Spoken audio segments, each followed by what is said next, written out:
अदिति जी, पहले अगर आप ही से, क्योंकि अब कल वोटिंग होनी है, उससे पहले तमाम चर्चाएं हो रही हैं और हमने देखा किस तरह से पूरी मशक्क़त हो चुकी है, कल वोट पड़ जाएंगे। क्या आंकलन आपका, अगर हम सिर्फ यूपी की बात करें, जो ये 13 सीट है, बहुत महत्वपूर्ण है, प्रधानमंत्री की भी सीट है यहाँ पर।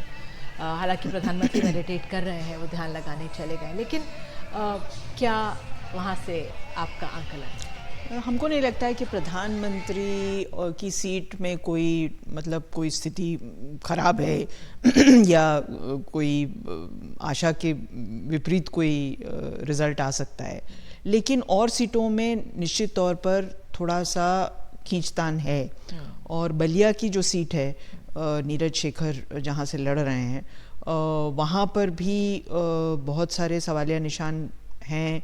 उसके आसपास घोसी और सलेमपुर, इन पर भी बहुत डिबेट चल रहा है, क्योंकि इनकी असेंबली कॉन्स्टिट्यूंसीज में सपा ने काफ़ी मेहनत की है। बिल्कुल, सपा ने मेहनत करी है। राजेंद्र तिवारी जी, आपका आंकलन शाम है, कल वोट पड़ने वाले हैं आखिरी चरण के लिए। बहुत लंबा ये चुनाव चला है अपने आप में। उत्तर प्रदेश को लेकर क्या आपका आंकलन?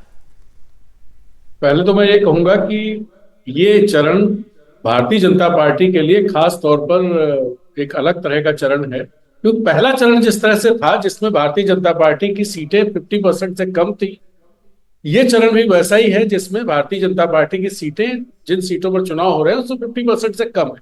पहली बात। अब उत्तर प्रदेश की बात करते हैं। देखिए, प्रधानमंत्री की सीट और गोरखपुर की सीट, इन दो सीटों पर तो ये मान करके चला जा रहा है कि यहां पर कोई खास वो नहीं है। और प्रधानमंत्री का मामला यह है कि मार्जिन क्या रहेगा, लोगों की रुचि इसमें है, मार्जिन क्या रहेगा। लेकिन बाकी सारी सीटों पर इंडिया गठबंधन की तरफ से कड़ा मुकाबला खड़ा किया गया है।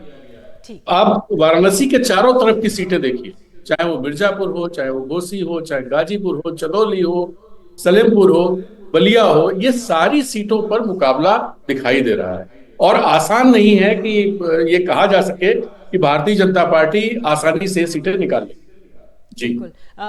रामकुमार जी, आपका अगर बिहार की बात करें, यूपी में हमने नजर डाली, लेकिन जो गठबंधन है विपक्ष का, उसका फाइट बैक जो रहा है, क्या वो मजबूती से दिख रहा है या हवाई? देखिए, बिहार के बारे में 2019 में जो बीजेपी की सफलता थी, अगर उसमें कोई चीज माइनस इस समय दिख रही है तो जेडीयू के जितने भी कैंडिडेट पिछली बार जीते थे, ईमानदारी की बात है कि वो मोदी के नाम पे ही जीते थे, नीतीश कुमार के नाम पे नहीं। और ये बात याद होगा आपको, रामविलास पासवान ने खुद कहा था अपने लोगों के लिए कि बल्कि अपने पार्टी कैंडिडेट को कि ये तो मोदी के नाम पे वोट मिला है मुझे, इसको स्वीकार किया था।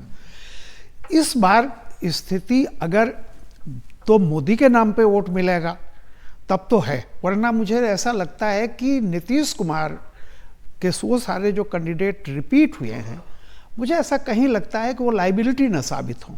मैं नहीं कह सकता कि क्या होगा, इसका मतलब बीजेपी ऑलरेडी वहाँ एवरेस्ट पर थी, तो उससे अब आगे क्या जा सकती है। तो सवाल इस बात का है कि बीजेपी तो अपनी सीटें रिटर्न कर सकती है, लेकिन जो जेडीयू के खाते का है वो कितना बचा पाएंगे, ये देखना दिलचस्प होगा। बिल्कुल बिल्कुल।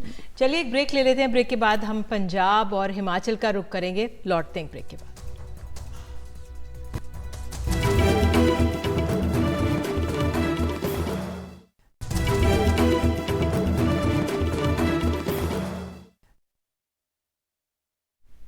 तो कल 7वें दौर के चुनाव में जिन 57 सीटों पर वोट पड़ने हैं, उनमें पंजाब की 13, हिमाचल की 4 और चंडीगढ़ की 1 सीट शामिल है।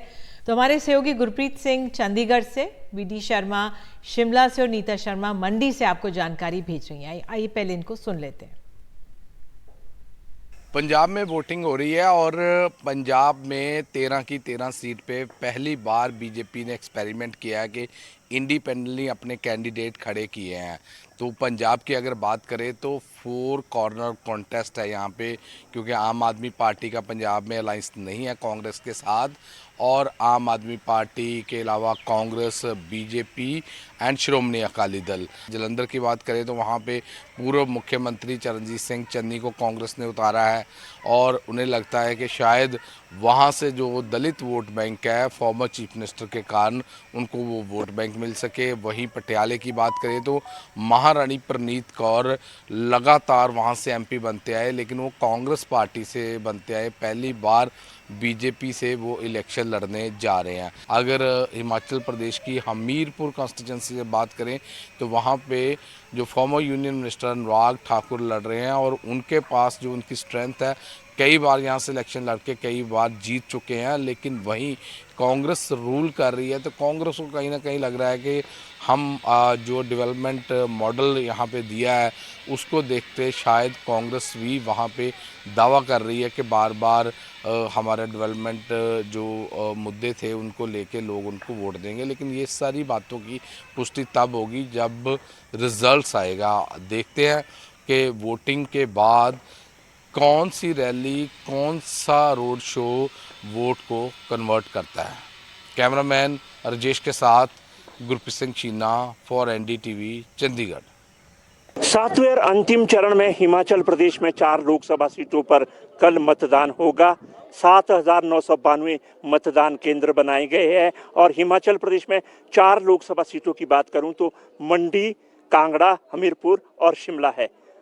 अगर मुकाबले की बात हम करें तो मंडी में कड़ा मुकाबला है। यहाँ से कांग्रेस पार्टी ने हिमाचल प्रदेश में PWD मिनिस्टर विक्रमादित्य सिंह को चुनाव मैदान में उतारा है।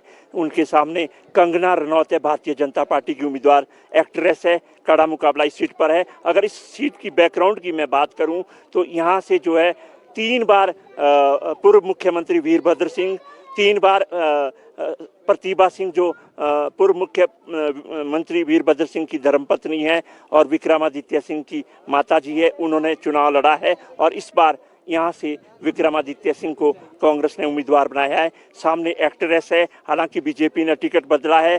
पिछली बार कुशाल चंद ठाकुर को यहाँ से उतारा था, वो उपचुनाव हार गए थे। कांग्रेस पार्टी की उम्मीदवार प्रतिभा सिंह थी, और इस बार कड़ा मुकाबला इस सीट पर है, तो कोई भी बाजी मार सकता है। और अगर अगली सीट की हम बात करें तो शिमला है। शिमला से सांसद जो सिटिंग सांसद है भारतीय जनता पार्टी के सुरेश कश्यप, उनको चुनाव मैदान में जो है भारतीय जनता पार्टी ने उतारा है। हिमाचल प्रदेश को लोग छोटा काशी के नाम से जानते हैं। ये इसलिए क्योंकि यहाँ पर आपको हर एक गली में छोटे छोटे मंदिर जो हैं वो देखने को मिल जाएंगे। हर एक गांव का एक अपना कुल देवता है।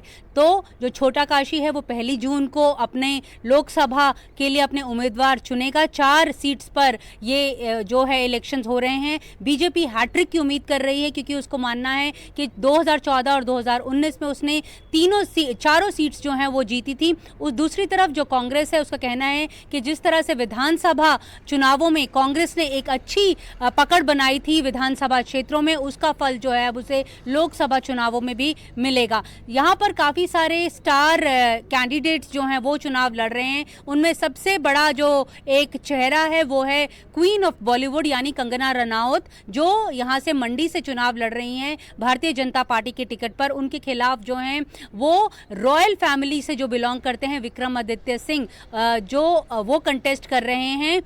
उनकी माताजी प्रतिभा सिंह यहाँ वहाँ पर सिटिंग MP है। जो मुद्दे हैं काफ़ी लोकल मुद्दे जो हैं वो कांग्रेस उठा रही है। कांग्रेस का कहना है कि अग्निवीर का मुद्दा यहाँ पर एक मेन मुद्दा है, क्योंकि ज़्यादातर जो सेना या फिर फोर्सेस से जुड़े हुए लोग हैं, चाहे हमीरपुर हो, चाहे ऊना हो, चाहे फिर कांगड़ा हो या फिर मंडी हो, यहाँ से काफ़ी लोग जो हैं वो फोर्सेस के साथ जुड़ते हैं। इस करके अग्निवीर को वो ख़त्म करेंगे अगर वो चुनावों में जीत जाते हैं। दूसरी तरफ भारतीय जनता पार्टी का कहना है कि वो तीसरी बार मोदी सरकार का नारा जो है बार बार दे रही है, और राम मंदिर का जो एक मुद्दा है वो भी उठा रही है।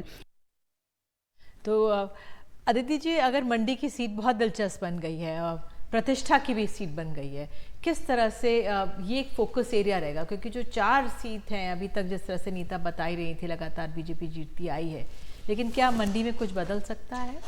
अब कहना मुश्किल है, बहुत ही टाइट कॉन्टेस्ट है, और जहाँ जिन लोगों से हमने बात की है वो लोग ये कह रहे हैं कि बहुत इवनली मैच्ड है।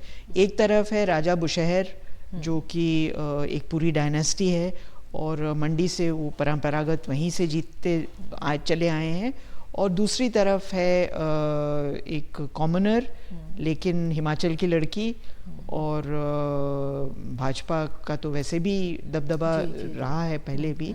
तो देखना है, सुखविंदर सिंह सुक्खू जो कि चीफ मिनिस्टर थे, उन्होंने पूरे असेंबली चुनाव में कभी भी अटैक नहीं किया नरेंद्र मोदी पर, ये मानकर कि नरेंद्र मोदी पर कोई आक्षेप नहीं लग सकता। अब क्या वो वही स्थिति है बरकरार हिमाचल में, ये देखने वाली बात। बिल्कुल। आपका सर आंकलन, अगर हम शिमला की हिमाचल की बात करें, क्योंकि जो विपक्ष लगातार कह रहा है कि जब आपदा हुई पैसे नहीं दिए गए, लेकिन प्रधानमंत्री ने बंदरबाट का आरोप लगाया जब उन्होंने एक रैली की थी, तो जो ये क्या मसला लोगों को याद रहेगा कि अब पिछले साल की त्रासदी भूलकर अब आगे जो वादे और हैं नए, या जो ये भी कहा जा रहा है अग्निवीर को सरकार शायद थोड़ा सा ट्वीक कर सकती है, उसका भी कुछ असर होगा? देखिए, मेरा ये हमेशा मानना है कि ये पार्लियामेंट का चुनाव है। इसमें जैसा मैंने कहा आपको कि राशन और ये जो राम, तो ये एक ऐसा मुद्दा है कि इसमें कोई किसी ऐसा राज्य नहीं है जहाँ पर इसका असर ना हो। और ये तो मुझे लगता है कि क्षेत्रीय जो बहुत रीजनल मुद्दे होते हैं उत्तराखंड और हिमाचल में, ये नहीं चलते हैं, लोगों को क्लियर कट है। और दूसरी तरफ ये भी होता है कि सवाल है कि वोट कंगना रनावत को नहीं मिल रहा है। एक बात मैं फिर कहूँगी, ये इलेक्शन मोदी के नाम पे रेफरेंडम है। मोदी चाहिए या नहीं चाहिए, आप कंगना रनावत को उतना नहीं, मतलब अगर वो पीएम गए भी थे रैली, वो नहीं दे रहे हों, वजूद नहीं उनका मतलब मान रहे हों, तो भी अगर आपको ये है कि केंद्र के लिए विकल्प चुन रहे हैं, तो फिर सामने ये होता है कि मोदी को वोट दे रहे हैं। बहुत जगह पे ऐसा है जहां लोग कह रहे हैं कि हम कैंडिडेट को नहीं दे रहे हैं, हम मोदी जी को वोट दे रहे हैं। बिल्कुल बिल्कुल। राजेंद्र तिवारी जी, अगर हम पंजाब की बात कर लें, यहाँ पर कांग्रेस और आम आदमी पार्टी आमने सामने है। हालांकि जो तमाम रैलियां हो रही है, ना तो अरविंद केजरीवाल सीधे डायरेक्टली जो आला नेता हैं कांग्रेस पर, उन पर आरोप लगा रहे हैं, और ना ही जो शीर्ष नेता है कांग्रेस के वो अरविंद केजरीवाल पर। जमीन पर क्या कितना असर होगा इसका? देखिए, पंजाब एक अलग तरह का राज्य है जहां पर भारतीय जनता पार्टी पहली बार 13 सीटों पर चुनाव लड़ रही। इससे पहले वो हमेशा अकाली दल के साथ मिलकर के चुनाव लड़ती। तो जो स्थितियां वहां पर, और किसान आंदोलन का बैकग्राउंड है, किसान आंदोलन में कांग्रेस ने जिस तरह की चीजें की हैं, किसान आंदोलन के बाद जो अनाउंसमेंट्स हैं, उसके गारंटीज हैं, उसका भी असर वहां पर दिखाई देता है। अब देखना यह पड़ेगा कि क्या आम आदमी पार्टी कांग्रेस का जो वहां पर स्थिति है उसमें कहीं कोई डेंट लगा पा रही है, एक सवाल ये है। दूसरा, शिरोमणि अकाली दल कमजोर है, पहले की तरह है नहीं। और आप देख रहे होंगे कि ये पहला चुनाव मुझे पंजाब का नजर आ रहा है जिसमें पंजाब का कोई कद्दावर नेता दिखाई नहीं दे रहा है जिसके आसपास चुनाव घूम रहा हो। सारे जो नेता हैं, चाहे वो अरविंद केजरीवाल हों, चाहे वो नरेंद्र मोदी हों, चाहे राहुल गांधी, इन लोगों के आसपास घूम रहा है। तो ऐसे में भारतीय जनता पार्टी के लिए मुझे नहीं लगता कि वहां कोई बहुत गुंजाइश है। पिछली बार 2 सीटें उन्होंने जीती थी, उन सीटों पर इस बार वो स्थिति नहीं है। एक तो कैंडिडेट्स बदले, सनी देओल नहीं लड़ रहे हैं, तो उसका भी नुकसान है। और दूसरा, जो कांग्रेस का एक अपना पिछले 2-3 महीने के अंदर जो चीजें बनी हैं, जो नैरेटिव खड़े हुए हैं, और एक बात नहीं भूलनी चाहिए कि वहां 33% के आसपास दलित हैं, और देश का सबसे बड़ा राज्य है दलित आबादी के परसेंटेज के हिसाब से। उसका असर भी अगर संविधान का नैरेटिव देश में जिस तरह खड़ा हुआ, लोग कह रहे हैं कि वो नैरेटिव खड़ा है, तो उसका असर भी पंजाब में देखने को मिलेगा। और इसकी वजह से भी मुझे लगता है कि कहीं ना कहीं शिरोमणि अकाली दल और भारतीय जनता पार्टी थोड़ा ज्यादा बड़ी चुनौतियों का सामना करना पड़ेगा। जी चलिए, बहुत